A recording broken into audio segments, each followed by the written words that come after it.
Robert Mugabe has a reputation for corruption and suppressing democratic debate. Not the usual criteria you'd expect from a man now named as a Goodwill ambassador. For the demonstrators who protest every week outside Zimbabwe's embassy in London, this decision from the World Health Organization is ridiculous and offensive.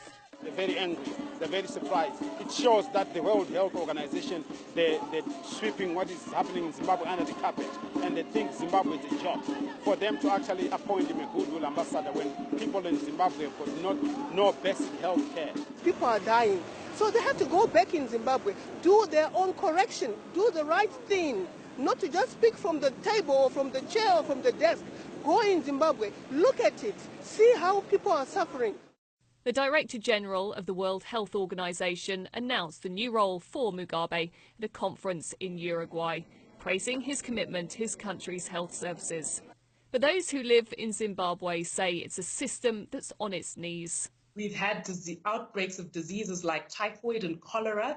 Everyone knows that our hospitals are understaffed. When mothers go and give birth in government hospitals, they're asked to bring their own gloves, their own sanitary wear, buckets to carry water.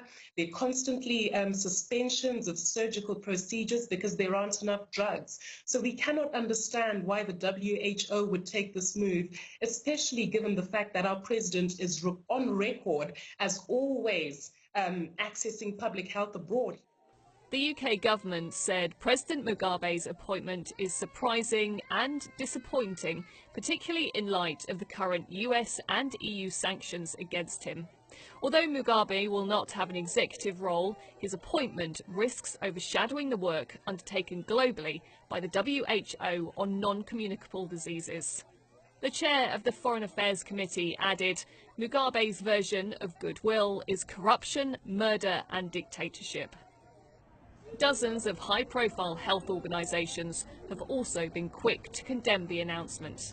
But others believe, as one of the longest-serving presidents in the region, he can make a genuine difference.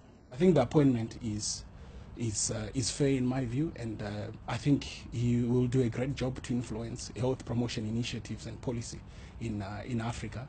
And I think he attracts the attention of many African countries, and I think we have to look at it from that. This is an appointment that is largely focusing on Africa, and I think from an African perspective, I think President Robert Mugabe would be able to undertake this task, perhaps maybe to the best of his ability, and I've got no doubt that he will be successful.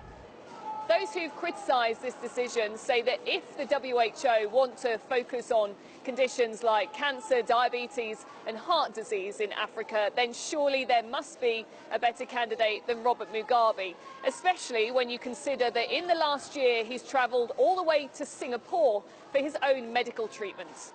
Go! Mugabe must go! The WHO has said this is part of efforts to get high-level politicians involved in the issue of health.